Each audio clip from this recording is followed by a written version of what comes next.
Okay, let's look at one of these here real quick. So we looked at a couple examples yesterday, and we never really finished one. We solved this system, but we only got half of the solutions. I'll show you why that is. Read through the directions here. It says find all real solutions to the linear quadratic system algebraically. Enter solutions as ordered pairs. Because think about this. If we think about it graphically, the solutions are going to be where the parabola is intersected by the line, right? And those are going to be points in the xy plane. So we need both x and y values.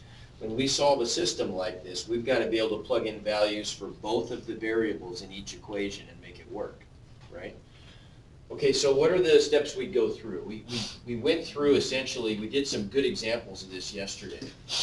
What are the steps we'd go through here? Get y by itself. Get y by itself, good. So we're going to want to substitute maybe for that y right there, right? So in the bottom equation, we'll get y by itself. That's easy to do.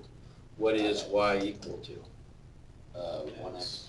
X, good. Now, there's our substitution equation, so we're going to put a box around it. And today, when we finish a complete example, you'll see why.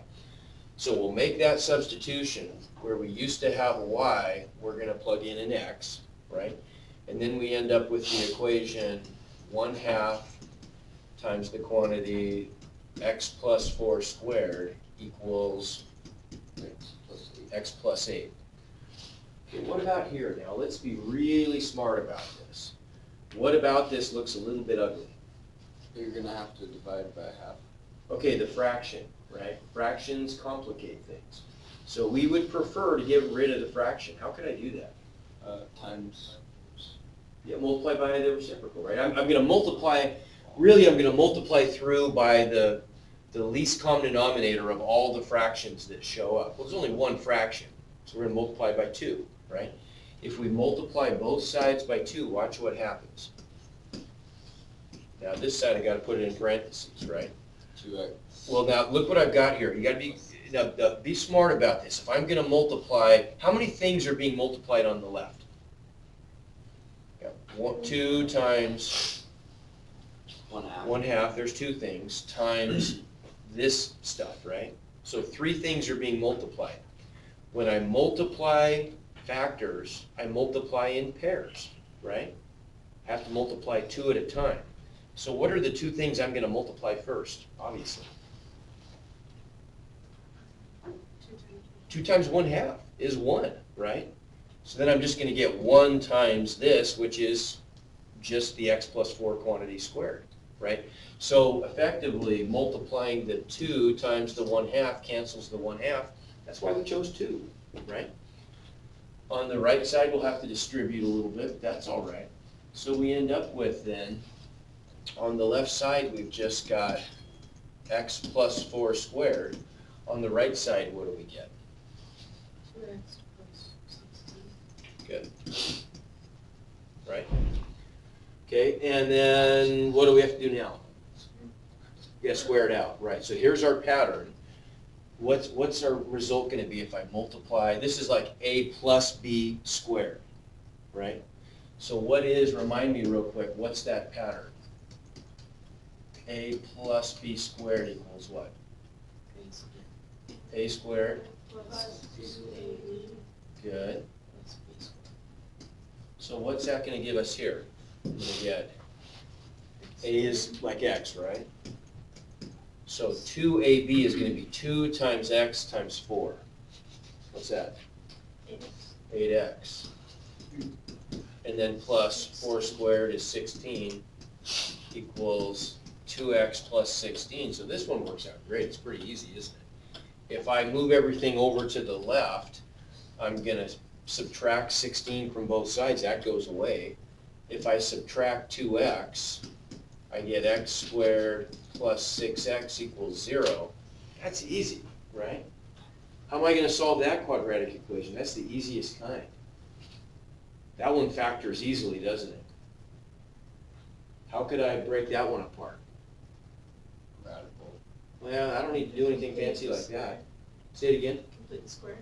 I mean, man, I could, but boy, I'm really doing a lot more than I need to. This is the kind, we don't see these very often because they're so easy, we don't practice them, but don't forget how to deal with these. What do I always want to do? Now, let's just go back to just strategically, square one. If I've got a quadratic equation in standard form, I want to solve it the easiest way. Okay, good. I'm gonna try to factor it, right? That makes things easier. But this one is so easy to factor because I don't even have three terms. It's not even a trinomial, right? Trinomials require magic numbers. But if I've just got two terms, what's the easiest kind of factoring to do? All I'm gonna do here is try to factor out a greatest common factor, right? What can I undistribute from each term? X, yeah, everybody see that? I could undistribute an x, and so I'm gonna get x times what? Well, X plus right, x plus 6, does that make sense? Right, I undistribute an x, now that's easy. How many factors do I have there on the left? 2. That one's a monomial, meaning it's by itself, so I don't even put parentheses around it, but I could, right? It's a factor, so I've got this monomial factor, x, and then I've got this binomial factor with two terms. Bi means 2, right? X plus 6. So if I set these equal to 0, when is x equal to 0? When x equals 0, yeah. Right? Nothing to even solve. And then what about this guy? That's 0 when x equals, right? So those are my two x values, right? Now what do? I need to find points. So where do I go to find the y values? let's plug it right. Go back to the box, right? That's why we put a box around it. Here we've got y solved in terms of x. This is a pretty easy one. Y equals x, but it won't always be that easy. Sometimes I'll have y equals, x plus 7 or something like that, right? But in this case, y equals x, so I can take each of these solutions and say, okay, when x is 0, plugging into the box, y equals x, so I get the point 0, 0. When x is negative 6, plugging into the box, y equals x, so y is negative 6. So those are my 2 points, right? No big deal. How could I check them to see that they work? Plug it back in. Go back to the original equations and plug in both values, plug in both ordered pairs. So I could plug in 0 for x and 0 for y, and it's going to work. That's going to give me 0 plus 4 is 4, squared is 16, half of 16 is 8. 0 plus 8 is 8, check, right? What was the other one, negative 6, negative 6? So if I do that, I get negative 6 plus 4 is negative 2, squared is, let's see, negative 2 squared is 4 times 1/2 is 2, right? So I get 2 on the left. Negative 6 plus 8 is 2, check, right? So they work, okay? So that's one assignment. That one's gonna, you gotta do a little algebra on that one. The second assignment is super easy. Second one is just practicing using Desmos a little bit. So that one's gonna be stuff like this. What if I give you a system of equations like that? Okay, well, we could just use Desmos, right? And we could just plug those in. We don't even have to be fancy. We can just plug them in the way they look. We don't even have to isolate y. Y is isolated in that one, but if it wasn't, no big deal.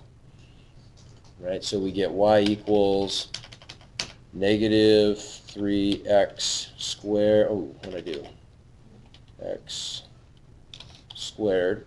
Oh, man, struggling. X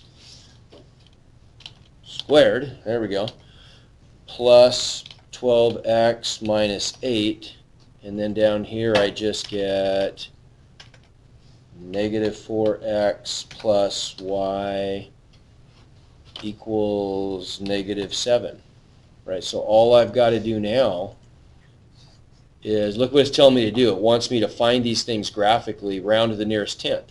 So if I find those solutions, I just click on the intersections, and there they are. So what's the first ordered pair going to be? What if I'm rounding to the nearest tenth? 0.1, comma negative 6.5. There you go. Good. Comma. I got to put a comma between the ordered pairs because I've got two ordered pairs. And the other one is 2.5, comma 3.1. Everybody agree? Okay, we got it. Make sense? That's pretty easy, right? Okay? All right. Have at it. My work is done here.